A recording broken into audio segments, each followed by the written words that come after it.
Welcome back, viewers. You're watching the Savera and I'm Vidhi Joshi. The Muhammad Yunus-led interim government of Bangladesh has enacted a new ordinance that alters the definition of freedom fighter, sparking controversy and debate. This decision has resulted in the revocation of the status for Bangabandhu Sheikh Mujibur Rahman and more than 400 other notable individuals from the country's 1971 Liberation War. The ordinance amending the National Freedom Fighters Council Act redefines the term, introduces a new category of associates of the Liberation War. According to the new ordinance, individuals who were members of the National Assembly and members of the Provincial Assembly affiliated with the wartime provisional government of Bangladesh will no longer be considered freedom fighters. Instead, they will be classified as associates of the Liberation War.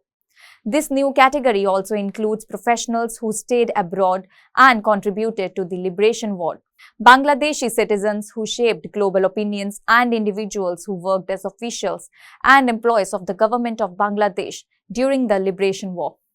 The ordinance defines the Liberation War as the war waged from March 26 to December 16, 1971 to establish equality, human dignity, and social justice for the people of Bangladesh as an independent, democratic state against the invading and occupying Pakistani armed forces and their collaborators.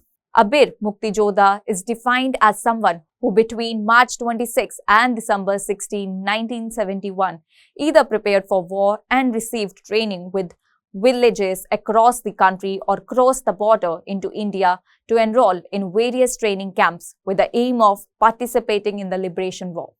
The new ordinance has sparked criticism, with Liberation War researcher Afsan Chaudhary calling the move a bureaucratic decision.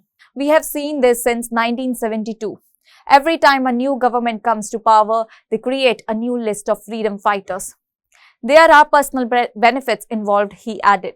People will not accept this. The Liberation War will remain, as it always has been, in the hearts of the general people. The ordinance also confirms that women who were subjected to torture by Pakistani force and their collaborators, as well as doctors, nurses, and medical personnel who treated wounded fighters in field hospitals, will continue to be recognized as freedom fighters. However, the removal of Sheikh Mujibur Rahman's status as a freedom fighter has been met with widespread criticism. This is not the first time the Yunus-led interim government has attempted to erase Sheikh Mujibur Rahman from the country's history.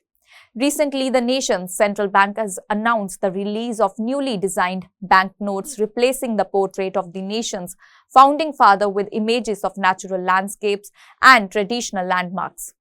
Until now, all banknotes featured the portrait of Sheikh Mujibur Rahman, who led Bangladesh to independence from Pakistan in 1971 and was later assassinated in a military coup 4 years later. The central bank clarified that the newly issued notes will circulate alongside the existing ones bearing Sheikh Mujibur Rahman's portrait as well as current coins.